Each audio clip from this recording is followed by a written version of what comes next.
Surrender means giving up wishing things to be better because they're exactly the way they are. As long as we're wanting this moment to be not what it is, we're not in this moment. So the first level of surrender that allows us to receive is giving up a wish that things be different.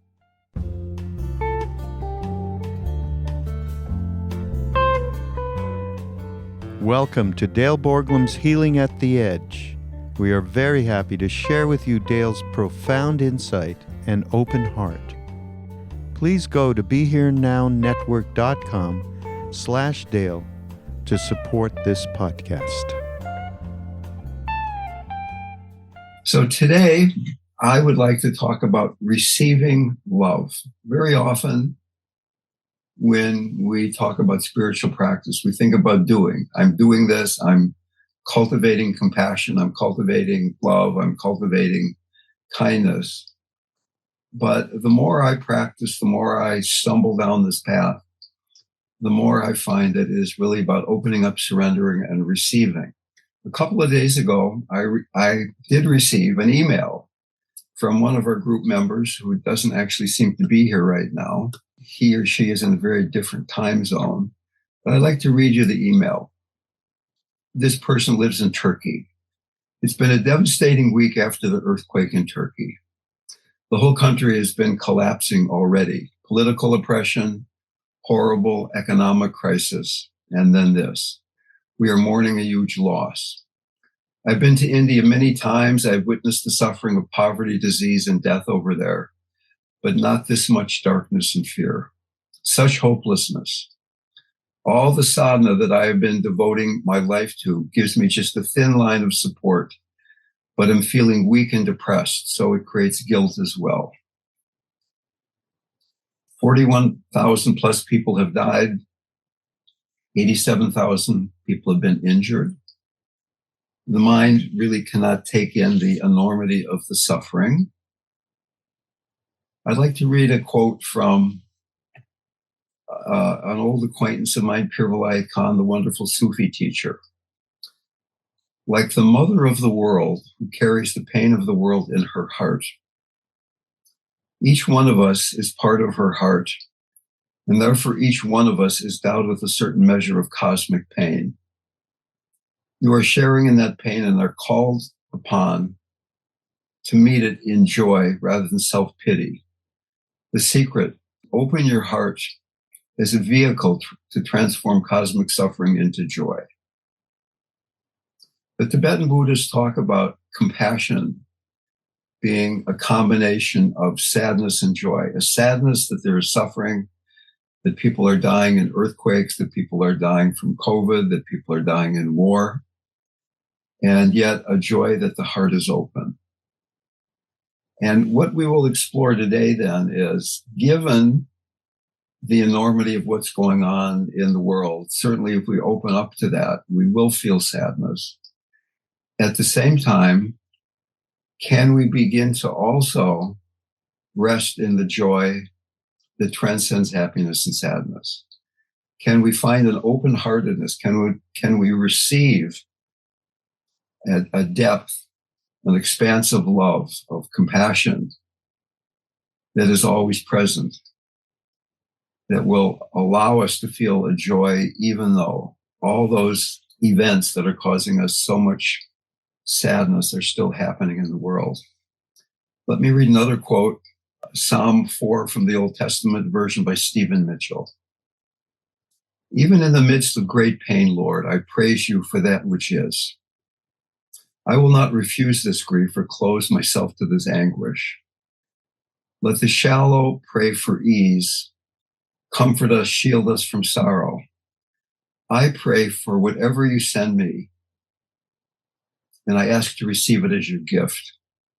You put a joy in my heart greater than all the world's riches. I lie down trusting the darkness, for I know that even now you are here. In my experience, it seems impossible to stay open to the pain of the world if we're not receiving this blessing, this love, this grace that is always available. In Tibetan Buddhism, they feel that the blessings that are always pouring forth is what is realized when we touch upon enlightenment. We are by nature endowed with qualities of absolute goodness, purest love, compassion, wisdom, and tranquility. These radiant qualities are intrinsic to who we are. So that a moment of enlightenment is a moment in which we really notice these blessings. So that even right now, as we begin our conversation together this morning, this afternoon, wherever you might be sitting, given that I've mentioned this Turkey and earthquake, Syria, and that one of the members of this group is having a difficult time dealing with the degree of fear and depression and grief that is a result of the experience there. Can we begin this group by being open to receiving this blessing that is always here? Certainly, as we've talked about in the past, it's very difficult to keep our hearts open if we haven't done the preparatory work of embodied mindfulness and done the work of deeply tuning into our motivation. But at least working with being grounded and being centered, having an embodied mindfulness, being in our body so deeply that there is a foundation which allows us to trust the vulnerability of the open heart.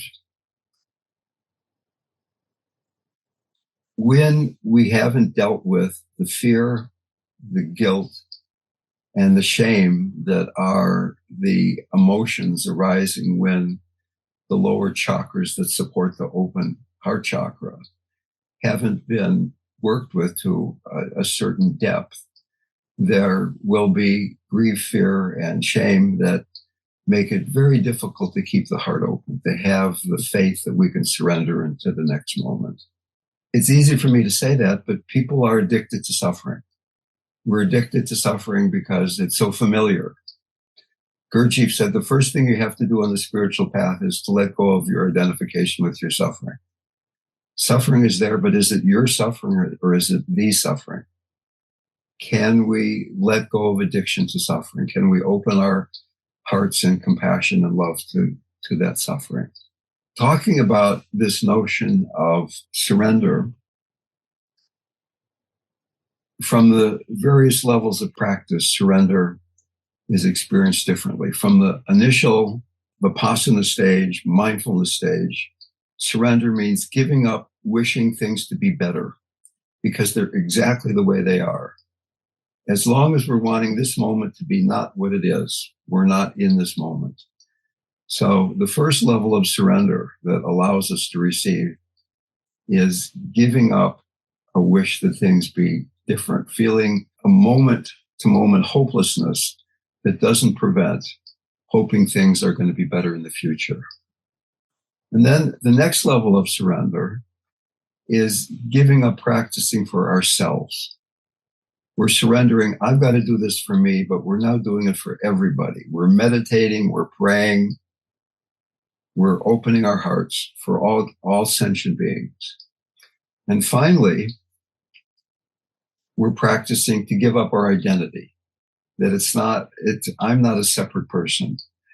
The suffering of people in Turkey and in Syria and in Ukraine and in San Francisco and in Oakland and in wherever is my suffering.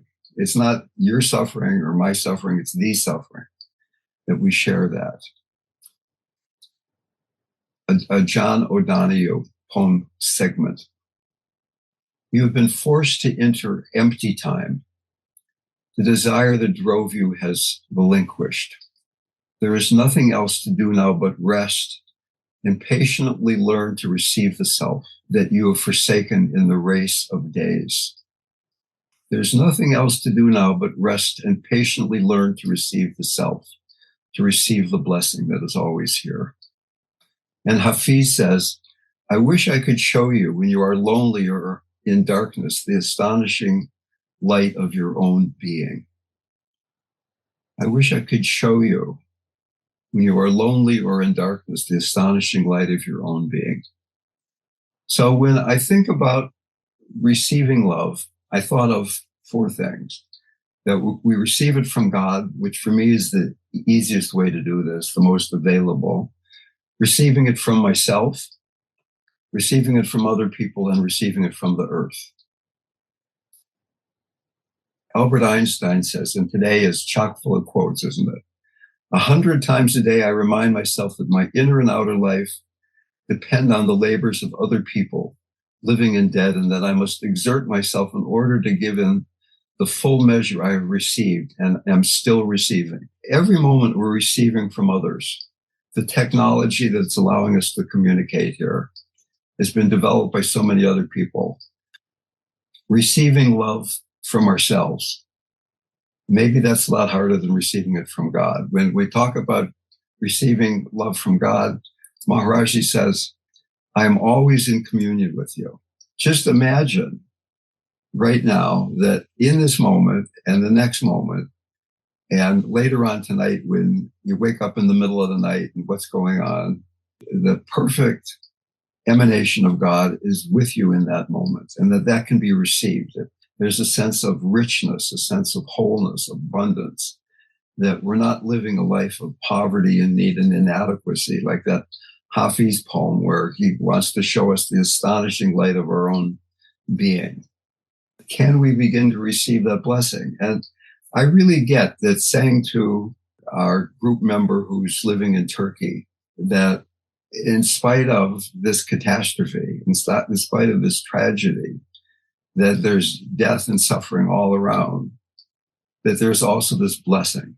It really takes a strong practice. It takes a deep faith in practice to not get lost in despair, to not get lost in fear when in the middle of the night or just in a moment the building crumbles. I've got another friend who has metastatic cancer, and there's a treatment that can extend his life. That isn't available. The FDA has not approved it yet in America. It's something that some of the people in the group here know. And he has to go to Turkey to get this treatment. And he knows that the people at the hospital he's had to go to before, many of them have relatives in the earthquake zone. And he's wondering how that's going to affect what's going on in the hospital, not in any kind of selfish way, but just imagine going to a hospital to get treatment that might save your life for a while. And yet the people who are there to give you treatment have had many close family members killed in the last couple of weeks. This earthquake happened at this point 13 days ago. All these four forms of receiving love from God, from self, from other, from earth, it's basically the same thing of trusting we can open and receive. Once again, the longer I go down this path, the further I go down, it's less and less about me doing anything and opening to receiving this blessing, open to receiving this love with a capital L, not love with a small l. Compassion with a capital C, not with a small c, that's always available. Yes, there's a stage of practice where I and you are cultivating love with a small l. It's something to do. I'm going to open my heart. I'm going to pray. I'm going to chant. I'm going to meditate. But eventually we get to the point of realizing we're not doing it, that it's there all along. It's who we are, that we can't become a better person. We're perfect already, even though we're having a hard time expressing that. Suzuki Roshi said to his students, you're all perfect, but there's still room for some improvement. Okay. Can we live at that edge of accepting the perfection and working on improvement? So beginning to explore receiving love from God, from other, from self, from the earth. In some of my groups, I do this meditation where everybody gets a small mirror and they look into the mirror. And I ask them what they see coming back. Is there somebody looking at you in the mirror who has your well-being firmly at the center of what they want, that they're not judging you, they're really on your side all the time? I ask people, have you ever looked at somebody else and loved them so much that it brought tears to your eyes. And almost everybody says yes. And then I ask, how many of you have looked in a mirror and seen yourself and loved that person so much and it brought tears to your eyes? And almost nobody says yes. We know ourselves so well. We know our stuck places, the places where we resist surrender, where we're proud, where we're caught in addiction to suffering. Self-compassion, self-forgiveness is a very necessary step in learning to accept love from ourselves and from other people. Being with somebody who's approaching death, who has not forgiven themselves, is a difficult thing. Being with somebody who's approaching death and they've forgiven themselves is a beautiful thing. In Hinduism, really, the whole world is the mother. And this quality of receiving love is, in a way, forming a deeper relationship with the divine feminine, with the mother. Maharaji, my guru, said that until you really understand the mother, you can't become enlightened. What does that actually mean? Until we understand that we are protected and guided, that there is this blessing, there is this love that's always available. The way that a mother loves her only child, her newborn baby, with that degree of protection and care and constancy, until we get that, then we're going to be resisting the world. We're going to be lost in the dualistic part of the equation. Going back to that short little Rumi quote, there's a poem where somebody is complaining to God that I've prayed and I've called out to you and I never hear anything back. And God says, the longing you express is the return message. The grief you cry out from draws you toward union. Your pure sadness that wants help is the secret cup. So that even the grief, even the sadness, even the longing is, from the proper understanding, receiving love.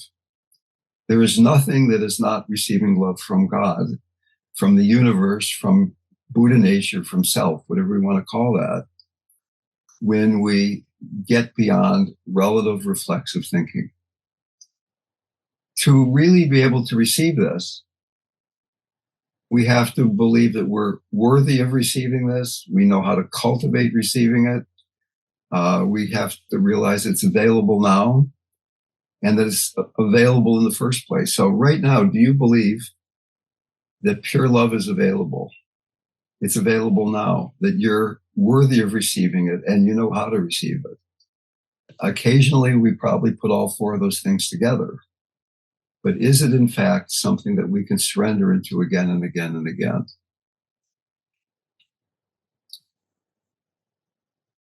Being able to receive this teaches us that we're so much larger than the small stories that we believe about ourselves and we believe about each other. Finally, then, in terms of healing ourselves, healing each other, there are these initial practices of healing where we're asking, there's a lot of duality going on. I need help, etc. But the deepest level of healing is merging your mind, my mind, with the one mind, with Buddha nature, and then merging your mind with the mind of somebody that needs to be healed. This unshakable faith that there is this wholeness that can be merged with. In fact, we're merged with it all the time. And that we can be in that and then be with somebody who is asking for healing is the deepest level of healing, which doesn't preclude you going to the acupuncturist or the psychotherapist or the medical doctor and taking your medicine. I've got poison oak all over both of my arms. I'm taking medicine. I was out in the yard chopping down this and that. In the winter, it's hard to tell what's poison oak and not poison oak. And I'm not suggesting we don't take medicine. Receiving love, the inability to receive love, guilt, shame, fear, prevent us from doing that. So that there's a twofold practice here. One is working with what prevents us from receiving love. And then the other is directly receiving, working with the obstacles and working with the humility to allow ourselves to open and fully receive. I find one of my favorite practices is just lying in bed at night and just breathing into my heart and feeling this infinite blessing, this infinite love. Sometimes it comes in so quickly that it's physically painful. It almost feels like there's a big knife that's slowly turning in my heart, sometimes in the front, sometimes in the back. It's the most exquisite pain in the world. Can we yearn to connect with this even in times of chaos, earthquakes, war, politics? All this stuff is going on. Gradually eliminating the obstacles, and then again and again, fully diving into this quality of receiving, this twofold path.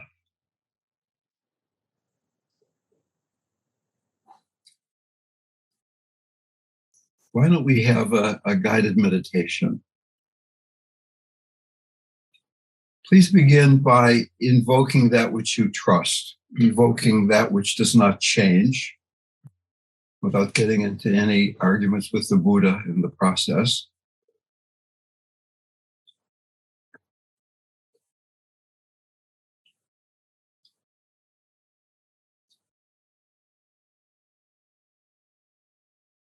And begin first by receiving love and support from the earth in the sense of being grounded. That as you breathe out, breathe down into the earth, and as you breathe in, receive this energy that is abundant, that is ever present, that is supportive and nourishing and loving.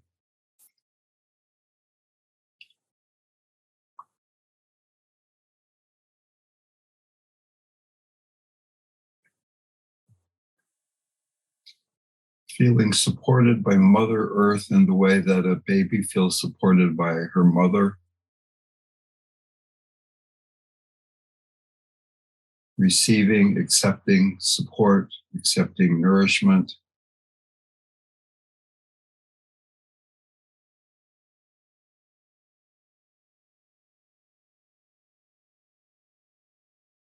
A deepening trust in being here now.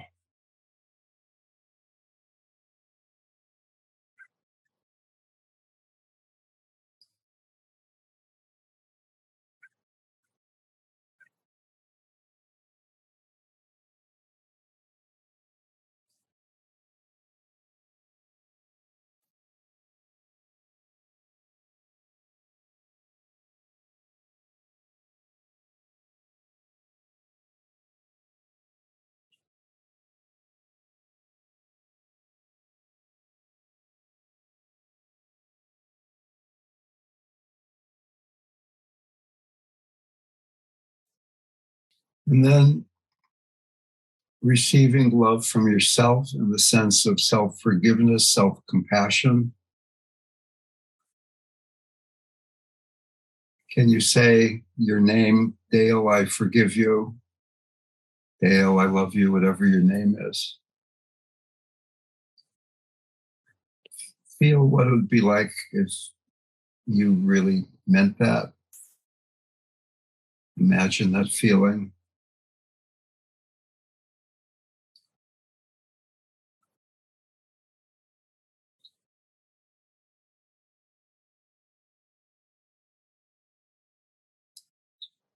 The yearning, the longing that you feel for union, for connection itself is the return message, is the love.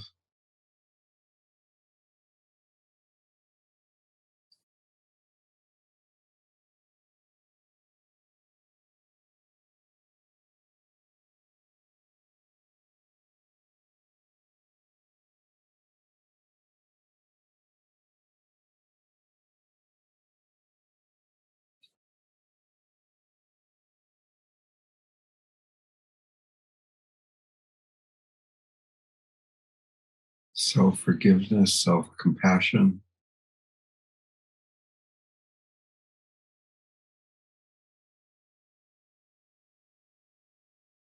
No matter what thoughts or emotions or sensations are arising, pleasant, unpleasant, or neutral.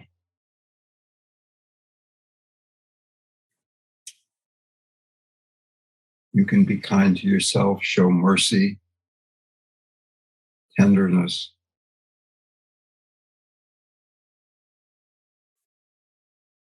for each arising.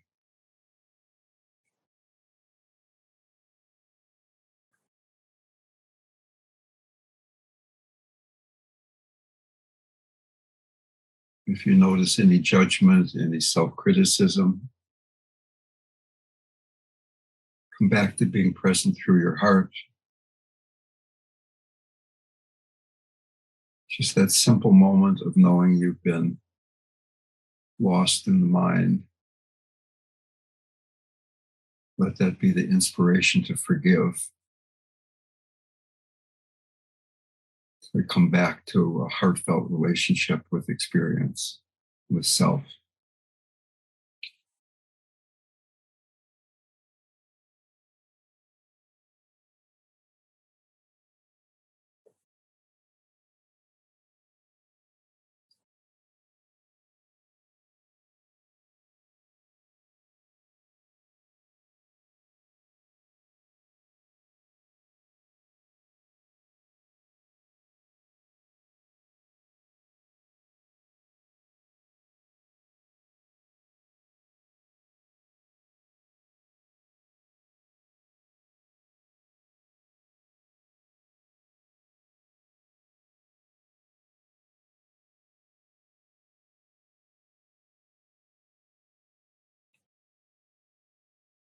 And then imagine seated in front of you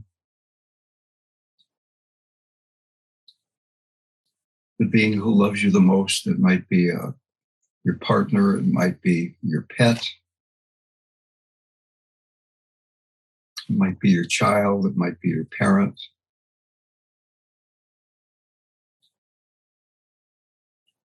See on their face how much they love you, in their eyes.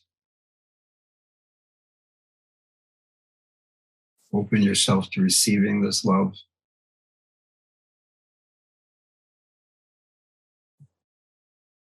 And when resistance arises, just notice that and go back to receiving.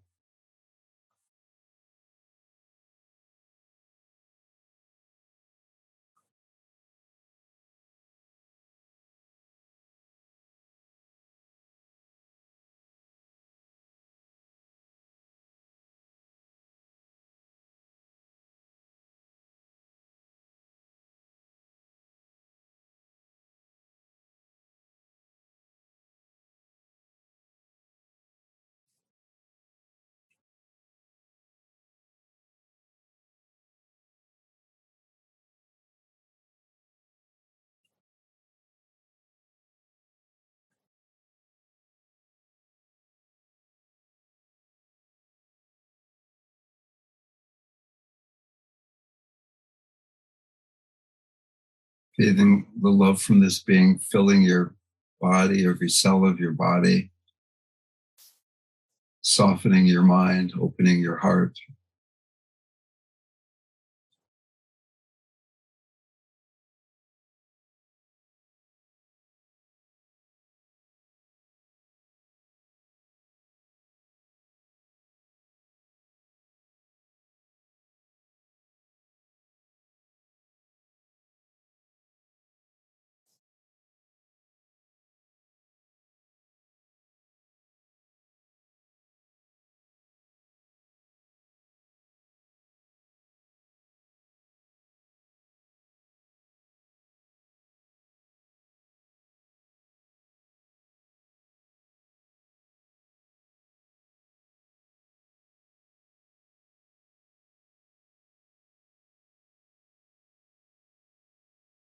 Thanking this being for loving you, and then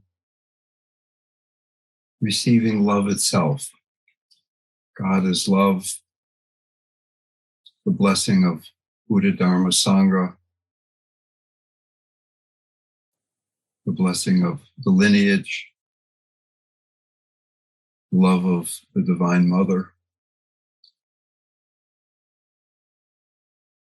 Breathing directly into your heart, as if you had nostrils in the center of your chest. More and more deeply accepting the nature of the heart as boundless, without edge, without resistance.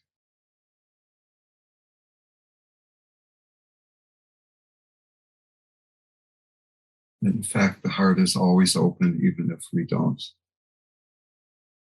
perceive that.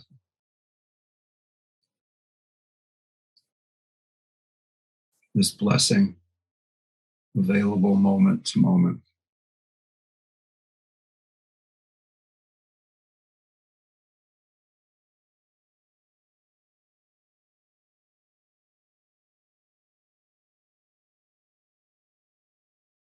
We're always in communion with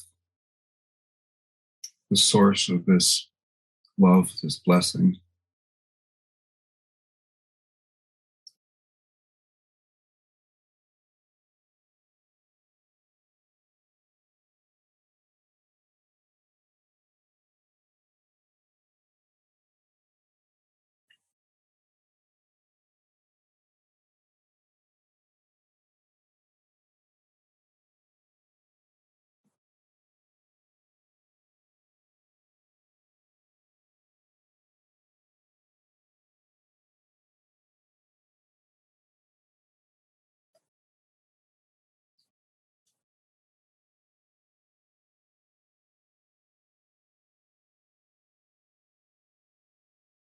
Receiving love from the One,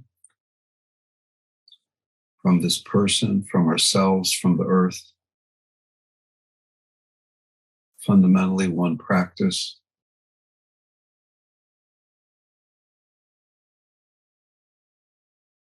Opening, surrendering, trusting.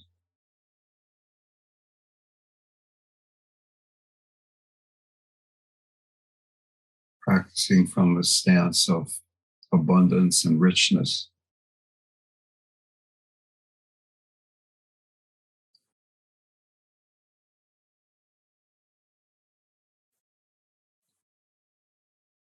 Without denying our resistance.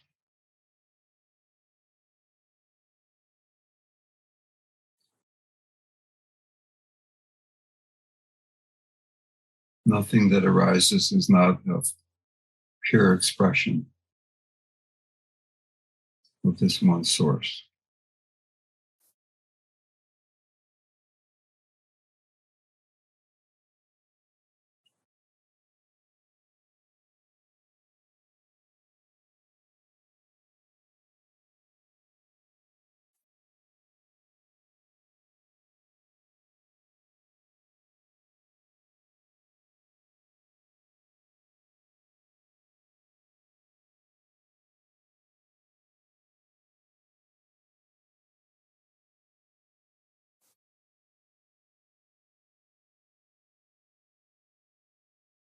We've heard stories today about war, earthquake, difficult relationship.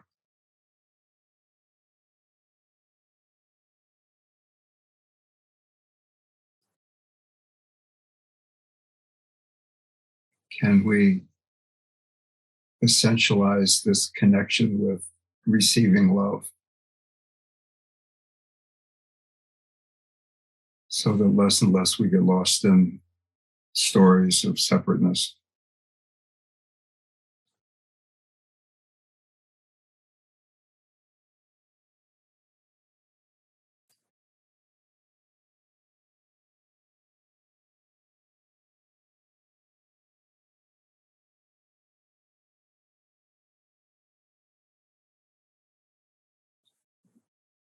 And then be willing to share love, compassion with all beings. Breathing in, breathing out, receiving, giving, taking, sending.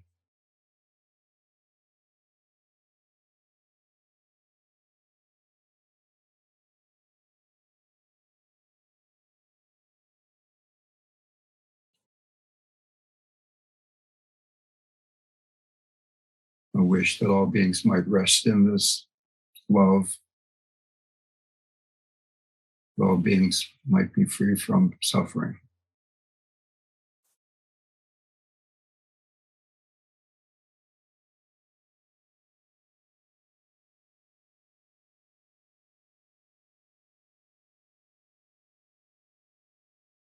Still receiving love and nourishment from the earth. Forgiving, loving ourselves moment to moment.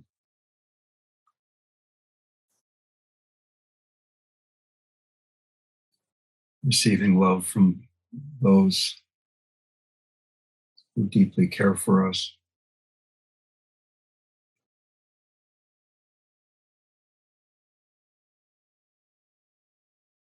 Which are all just forms of this one great love.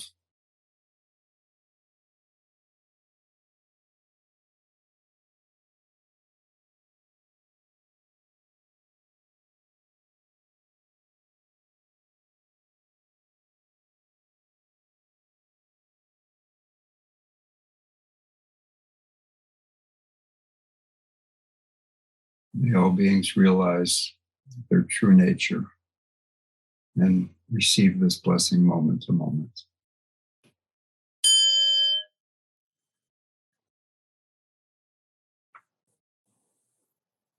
How fully can we receive love in this moment from each other in this room, from ourselves, from God, from the earth?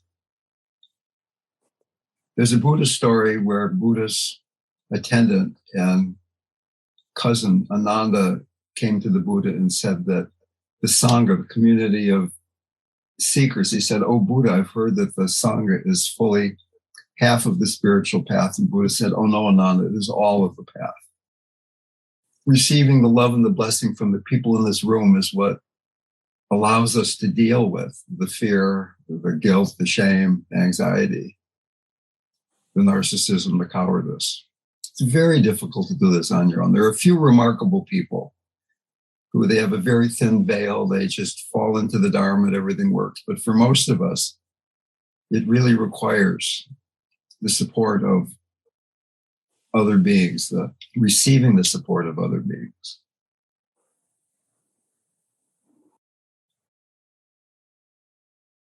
There is a practice called Guru Yoga, which I almost talked about, but I didn't. And there's a little lull here in the conversation. And Guru Yoga is this wonderful practice where in any moment you can imagine that the embodiment of this love is right in front of you.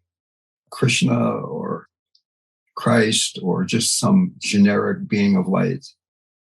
And just feeling the awe and the wonder of being with this embodiment of love and being willing to receive the strength of that blessing.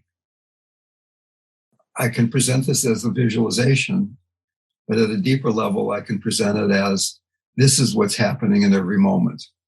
That blessing is there right in front of us. And all it takes is opening up and receiving. Maharaji said, it's much better to trust in God than to try to figure everything out. So trusting in God means all I need to do is receive that love. And yet so much of the time, we try to figure it out. I've got a PhD in figuring it out. And look where it got me. Good morning. I got a lot out of your talk today. And particularly just the last part about receiving acceptance and love from others, kindness from others.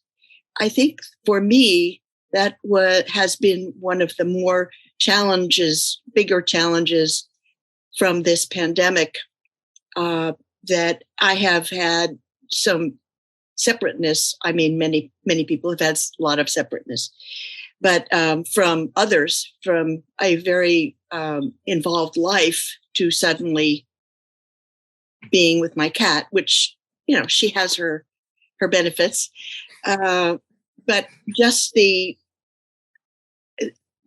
being with one's brain and not having the input from others.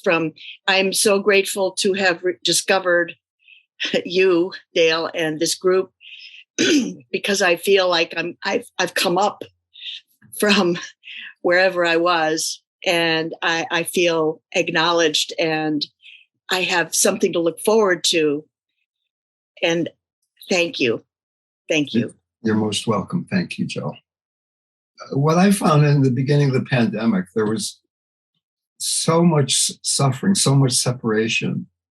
The thing that I found that worked for me to go beyond the depth of that despair was practicing for all beings, giving and receiving love to all beings, realizing that my heart is big enough to feel compassion for all the suffering of everybody on the planet with COVID and everybody affected by COVID, rather than getting caught up in victimhood and taking it personally. And that by being willing to receive, in some sense, it's just like a flow through me. I receive, and then I can open up and feel compassion for all beings. And then I'm connected, and I'm not alone. Just some of the stuff that's being said today, I was reminded of the story of when Ramdas was in India. I'm not sure if you were there exactly at that time when there was that big conflict across the border in Pakistan, and how everyone was, reacting to that. And Ramdas wanted to go and help and so on. And Maharaji had said, don't you see that it's all perfect? That sort of a thing just puts everything into a different perspective. Whether you can believe this or not, but I mean, the Divine Mother was there at that time. It was all, her doing, in a sense. That's exactly what Maharaji was talking about. Yeah. And I don't know, it's just so hard for us to appreciate that when we come down into our minds with everything that's happening. Yeah. And something else that you mentioned, Dale, about, offering whatever it is that you do, offering it out. I mean, that's a form of karma yoga, isn't it? I mean, another way to, I think, get beyond the doer of stuff and be able to. But anyway, it reminded me of that. I think that's one of the kind of pathways. So thank you. Just, I don't know if you've got any remarks on any of that, but thank you. Yeah. Thank you too. I was there at that time, and I remember sleeping on the roof of a hotel with Ramdas and a bunch of other people, and planes were flying overhead. And we didn't know if they were Pakistani planes that were going to drop bombs on us or Indian planes that were supposedly defending us. The crux of the story here is that many people were suffering, and Ramdas wanted to help, and Maharaji said it's all perfect. At the same time, he would turn to us and say, are you warm? Do you need a sweater? Are you hungry? Apparently, he had some kind of larger wisdom that could see that it wasn't time for Ramdas to go running off to the front lines and try to help. There certainly is a danger of saying it's all perfect and not being engaged in the world.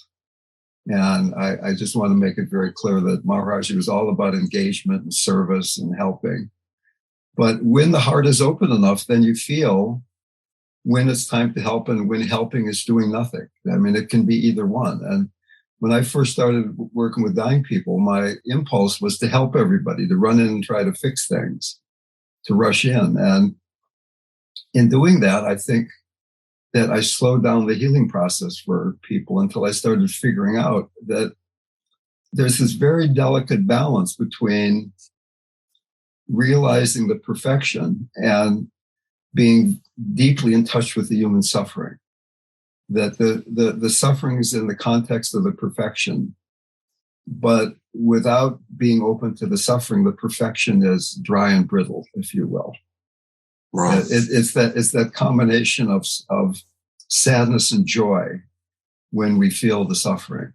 It's very tricky because all of our codependence and our need and our fear gets wrapped up in that. Do I help or do I don't help, or how do I help? It takes a great deal of self-honesty and humility to hear those messages clearly. A lot of people are busy helping so they don't feel their own pain. To the extent that you can free yourself, then your actions will have so much more effect and power in the world than if you're doing it from a place of need and trying to avoid something. And there are so many stories. I mean, there are stories about Maharaji where somebody close to him died and he laughed. And he said it was all perfect. There was time for the person to die, and then somebody else died and he wept like a child. It's each moment is fresh. And can we meet it with receiving with this open heart, and then trusting the response, trusting our inherent goodness, our inherent kindness. In fact, all of Buddhism, this fundamental notion that all we have to do is be mindful and that will lead to freedom, is based on the underlying, deeply held belief that we are intrinsically whole. We are intrinsically good and kind. It gets covered over by conditioning, to be sure. But can we practice from faith in that? And in a way, that's what the guru is that unshakable goodness. So this quality of wanting to do more, I think, is a good quality. But the question is, do you do more by trying harder and getting busier, or by getting quieter and doing less, and thus do more? I mean, there's this one Zen statement where somebody said, drinking green tea, I stopped the war. Like, if you can perfectly drink a cup of green tea, you're completely there, completely open-hearted, healing radiates into the world. Whereas if you run around frantically trying to help people, you might be sowing more agitation and confusion than if you'd stayed home. There's this balance of going within and receiving this love and blessing and Shakti, and going out and letting God work through us. And to the extent that I or you think I'm doing this, like Ramdas, in response to what Graham was saying, Ramdas is probably thinking, I'm going to go up there and I'm going to help those people. And to the extent that he's putting himself in that equation, then maybe not so much. And to the extent, as the Bhagavad Gita talks about, that it's God operating through us, then all things can happen. So it's this purification process of realizing who's doing what here. And as I often try to remember and express, these big ideas are, to me, most useful when we bring them into a moment-to-moment, more subtle practice, like this quality of receiving love. It's not like you rip your heart open and you're flooded with love, but right in this moment, I'm talking, you're listening, you're talking, I'm listening, we're all listening, whatever.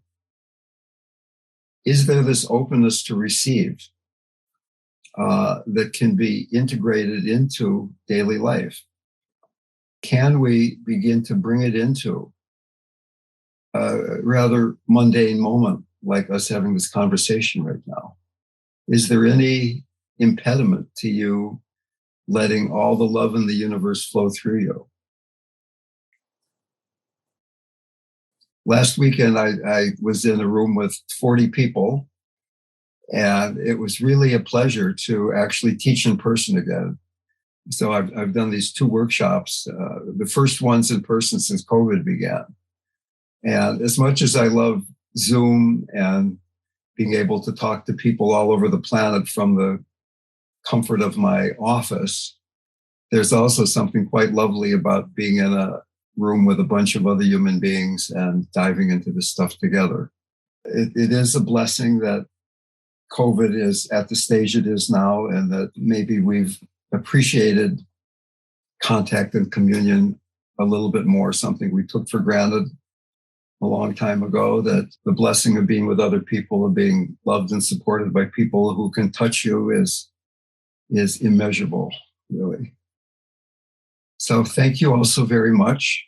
I wish you all the best. Send lots of love. And as I receive more, I will share more.